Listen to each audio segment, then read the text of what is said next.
tardes, soy Sara Montero, psicóloga educativa, cursando el máster en Sexología y Género, y hoy os vengo a hablar sobre discursos de odio y violencia digital en la machosfera. He escogido este tema para la tertulia porque hace relativamente poco que sé de la existencia de la machosfera, fue gracias al máster, y desde que la conocí, pues me apasiona y me preocupa a partes iguales. Entonces, no sé por qué, pero me llama mucho la atención. Entonces, pues el objetivo de esta tertulia es informar y sensibilizar sobre ella. Antes de empezar, me gustaría mencionar que en algún momento de la tertulia hablo sobre violencia sexual y hay lenguaje agresivo, así que quiero que hagáis un ejercicio de autocuidado y prioricéis vuestro bienestar si lo necesitáis. Bien, pues he estructurado la tertulia empezando hablando un poco de la introducción y el contexto de qué es exactamente la machosfera. Continuaré hablando sobre las características y las subculturas que subyacen en ella y acabaré hablando sobre los creadores de contenido y su impacto en la población. Bien, pues como habéis visto en el título pone machosfera y aquí pone manosfera e incluso en algunos papers he visto androsfera. Y es que se puede decir de todas maneras, de esas tres maneras se puede catalogar. La palabra manosfera viene del inglés man y esfera, hombre y esfera, y es que los países anglosajones nos llevan un poco de ventaja estudiando este fenómeno. eh, y entonces pues se ha acotado el término y también se puede utilizar de esta manera. Ya veréis que durante la tertulia iré pasando y iré diciendo machosfera, manosfera, como me va saliendo. Entonces, bueno, con lo que quiero que os quedéis es que la manosfera, hay diferentes manosferas. Está la manosfera española, está la manosfera británica, entonces en cada una de ellas se habla de lo que está surgiendo en ese país, en ese momento, ¿vale? O sea, depende del contexto, una manosfera hablará de una cosa u otra, ¿sí? Entonces, la manosfera se define como el conglomerado de espacios virtuales heterogéneos que dan cabida a una multitud de movimientos masculinistas basados en la propagación de discursos misóginos y antifeministas. Es decir, la manosfera no es un sitio concreto en Internet, sino que es un conjunto de plataformas, ya sean redes sociales, páginas web, foros, donde hombres de diversos, diferentes edades, diferentes contextos socioeconómicos, diferentes culturas, básicamente niegan el feminismo, banalizan las violencias sexuales y menosprecian y persiguen a las mujeres en roles de poder. Entonces, también hacer un apunte de que durante la tertulia voy a hablar de hombres, pero no quiero caer en la generalización y es que también hay mujeres antifeministas que dicen y dan su opinión en la manosfera, ¿vale? Entonces, eso, también existen, también están, pero obviamente son pocas. A ver, aquí. Vale, la manosfera, el surgimiento de la manosfera es en base a un movimiento reaccionario. Los cambios sociales, como es la cuarta ola feminista o la lucha del colectivo LGTBIQA+, son movimientos que desafían los valores tradicionales de masculinidad. Y por lo tanto hay hombres que se sienten desplazados o amenazados y entonces la machosfera tiene una función de refugio emocional donde ellos pueden ir ahí y encontrarse con personas que piensan de la misma manera que ellos. Entonces, pues ahí se encuentran los unos con los otros y se sienten cómodos y se sienten a gusto. Si pasamos a las características, la característica principal de la manosfera es su pensamiento antifeminista. Aquí os dejo unos cuantos tweets, os dejo un momento para que los leáis.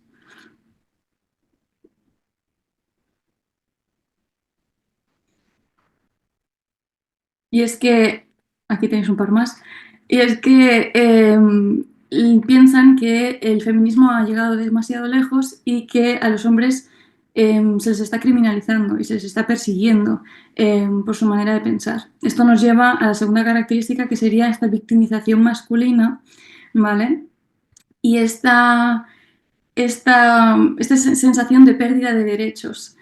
Además de que hay una nostalgia por ese sistema tradicional de género donde había una jerarquización que estaba mucho más clara para ellos y obviamente les beneficiaba también.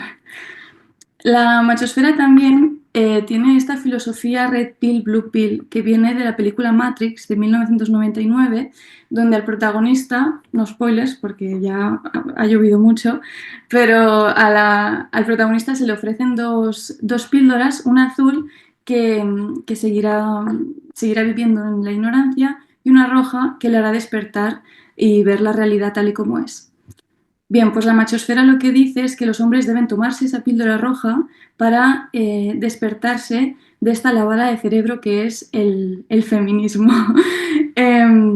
Entonces hay foros que se llaman bueno, ellos mismos se llaman Red Pillers, pero también existe la Black Pill, que es esta comparativa de que si tú tardas mucho en tomarte esta píldora roja, esta acabará pudriéndose y entonces lo que te tomas es odio y frustración y por lo tanto es esta parte de la manosfera mucho más radicalizada y mucho más extremista.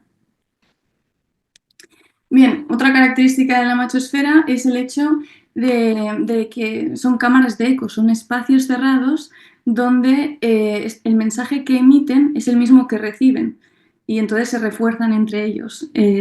Os pongo un ejemplo de que si Manolo74 hace un tweet diciendo que ha llamado guapa a la vecina y se ha enfadado, pues probablemente le contestan 5 usuarios diciendo, a mí me pasó lo mismo, entonces claro, no hay persona que le lleve la contraria, entonces son estas cámaras de eco donde se ven reforzados entre ellos.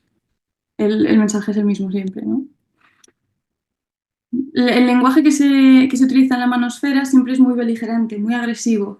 Se dicen cosas muy fuertes, siempre con esta premisa de libertad de expresión. De la misma manera se utilizan memes, como estos que tenéis aquí, diciendo que es humor. Es humor, pero banaliza la violencia sexual y perpetúa los roles de género. Por último, tenemos la guerra cultural, y es que la manosfera está fuertemente influenciado por partidos de derecha y de extrema derecha. Estos lemas que tienen de la violencia no tiene género o que la violencia de género es un invento ideológico, pues hace daño y cuesta, bueno, pone trabas al avance feminista, ¿no? Por otro lado, hay una perpetuación de la cultura de la violación y es que la manosfera crea un caldo de cultivo donde se pone en el punto de mira a las víctimas que han sufrido, que tienen que comportarse de una manera de víctima, se las cosifica, bueno. Por otro lado, también la manosfera promueve la violencia sexual digital, es decir, esto no es solo fotografiar o hacer un vídeo de contenido íntimo y publicarlo, sino que también es amenazar con hacerlo, coaccionar a una persona con hacerlo. También tenemos el slut shaming, que es reírse de la vida sexual de una persona públicamente, el gender trolling, que es ridiculizar al género contrario, o el doxing, que es lo que le pasó a la víctima de la manada, que es hacer públicos datos personales como el DNI o dónde vives. ¿Vale? Entonces, quería mencionar que todas estas características son globales de la manosfera, pero si miramos un poquito más, hay subculturas y tienen rasgos específicos. Entonces, vamos a adentrarnos un poco en ellas para que las conozcáis y empezamos con los incels. Y es que los incels son los célibes involuntarios. Son hombres heterosexuales, recalco heterosexuales, que se consideran incapaces de atraer sexualmente a una mujer. Muchas veces las tildan de mentirosas, de manipuladoras, de que les gusta hacer sufrir a los hombres y creen firmemente en que existe en la sociedad una hipergamia femenina, es decir, que las mujeres buscan pareja con una persona que está con un mejor estatus social, económico o educativo. Ellos lo llaman subir de nivel. También piensan en que existe una jerarquía sociosexual y es esta clasificación basada en la apariencia física. Y utilizan muchas veces su propio léxico en el que utilizan para denominar a los hombres atractivos, los llaman chats, a las mujeres no atractivas las llaman Beckys, que son objeto de burla, y a las mujeres atractivas las llaman Stacys, las cuales son objeto de deseo y objeto de burla.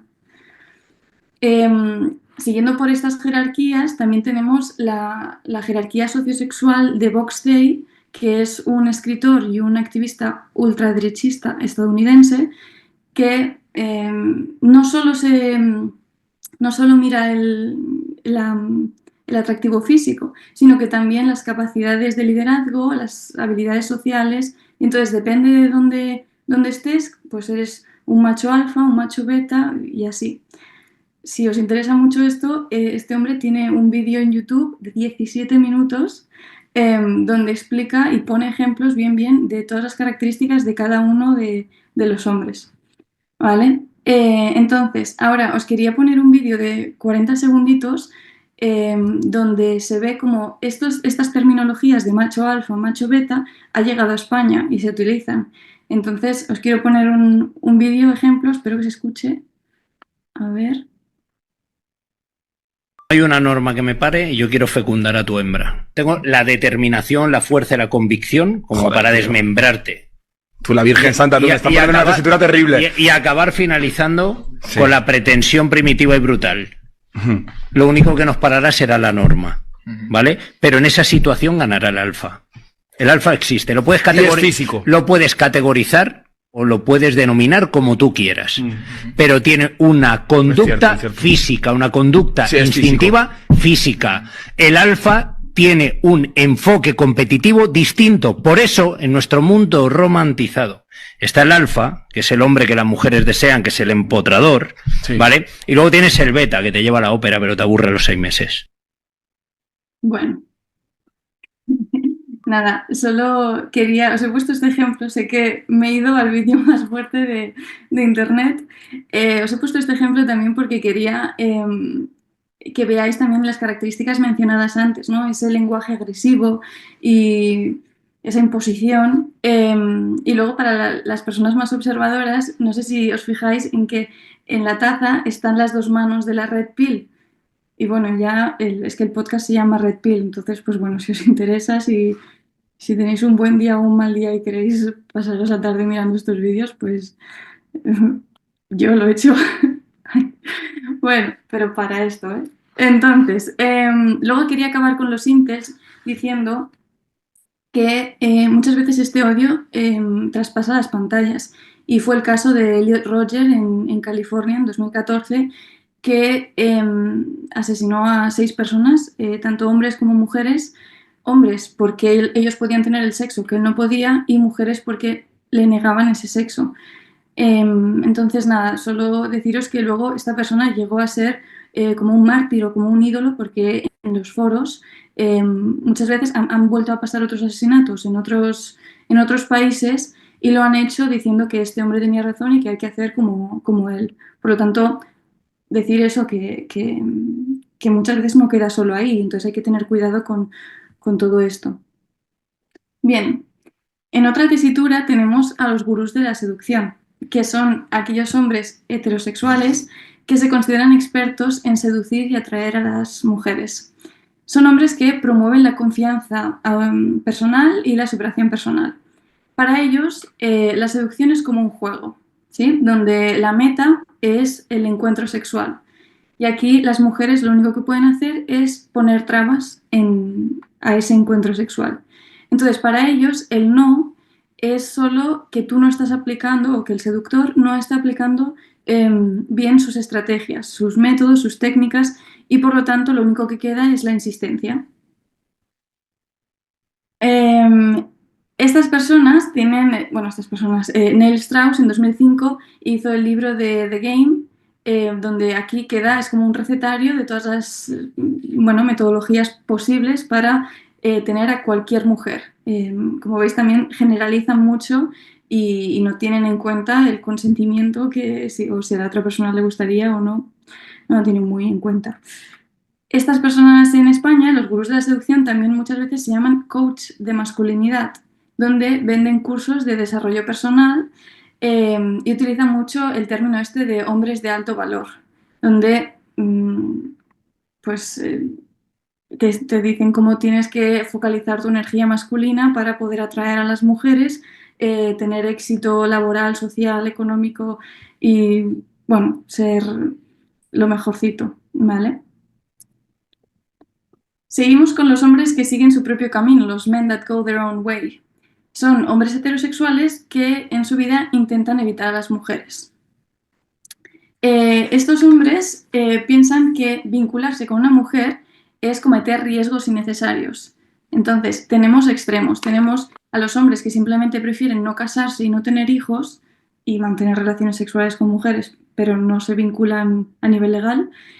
Y luego tenemos aquellos hombres, también me he ido muy a lo extremo, hombres que ni siquiera conciben compartir un viaje en ascensor con una mujer porque piensan que si no hay testigos alrededor que van a salir de ahí con una denuncia falsa o que se les va a tildar de que han hecho algo que no han hecho, ¿vale? Entonces, hasta ahí llega ese discurso que está basado en la desconfianza hacia las mujeres. Ellos piensan que relacionarse con mujeres puede llevar a denuncias falsas, a manipulación emocional o a pérdidas económicas. Entonces, dicen que mejor no hacerlo y mirar por el bienestar propio. Quiero acabar con los hombres que siguen su propio camino mencionando el principio Pence, que hace mención a Mike Pence, pero no lo creó él, sino que este hombre, Mike Pence, decía que tenía una serie de normas para salvaguardar su reputación. Y una de ellas era que él no cenaba con ninguna mujer si no estaba su esposa delante. Entonces, parte de la población dijo que muy bien, que era un hombre con valores, un hombre a seguir, y luego otra parte de la población dijo que como no se estaba dando cuenta que eso podía perjudicar a muchas mujeres que intentaran pues tener una reunión de negocios sin ir más lejos.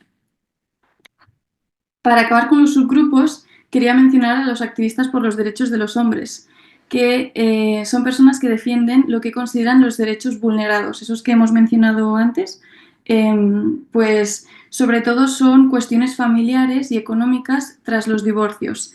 Piensan que las leyes de custodia y las pensiones alimenticias favorecen a las mujeres y dejan a los hombres en una situación de precariedad. Incluso hay muchos que dicen que utilizan a los hijos y a las hijas como herramientas para obtener beneficios económicos o legales.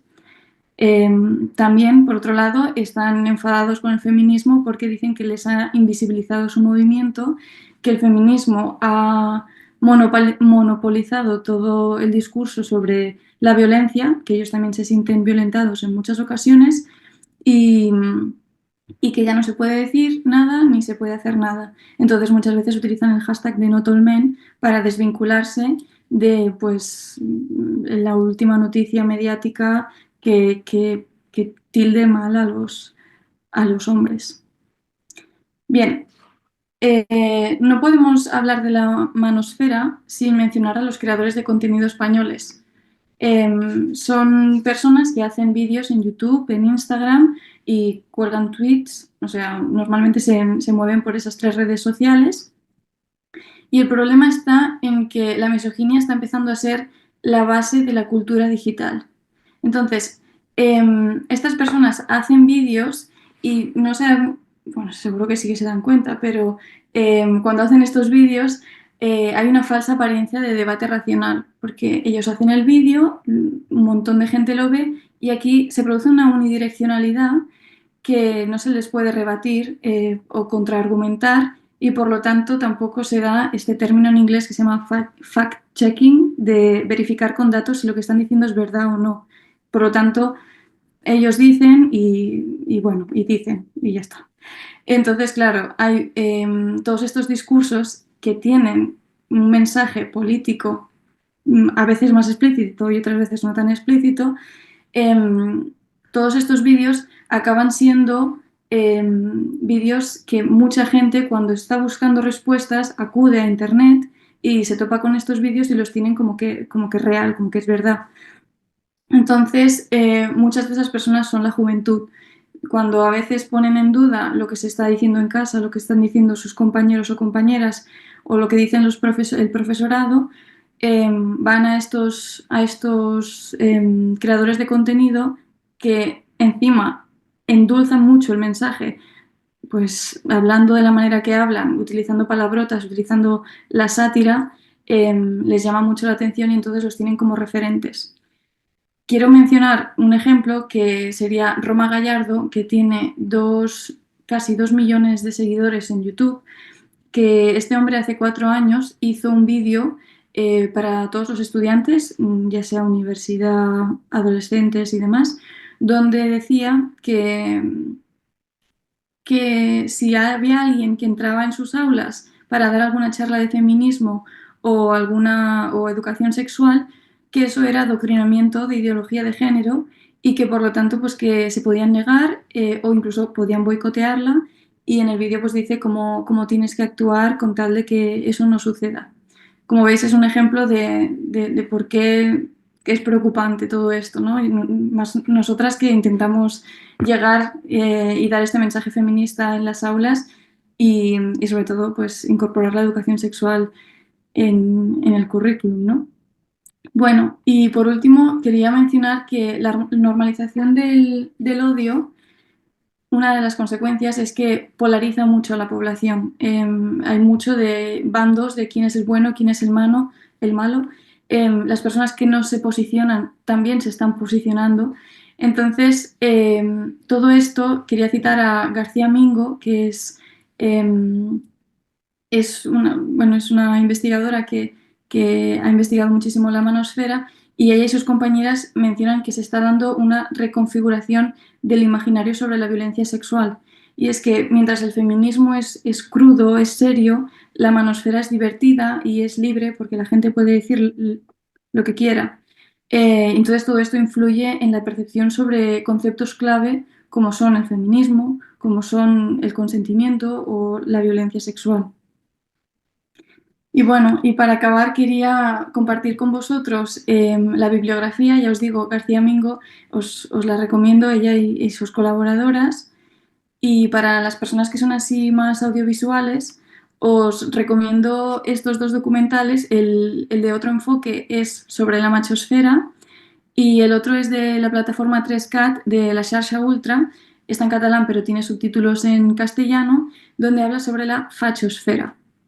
No me he inventado yo el término, sino que ya, como hemos comentado, hay una fina línea entre machosfera, fachosfera, y os lo recomiendo muchísimo los dos, porque en ambos se ve cómo los periodistas hacen entrevistas a estos creadores de contenido y se ve bien cómo piensan y sobre todo cómo no se responsabilizan del mensaje que dan en redes. Entonces es muy curioso. Si lo queréis ver y luego me queréis abrir por WhatsApp y lo comentamos, estaré encantadísima. Y nada, ya está. Por mí hasta aquí. Muchísimas gracias.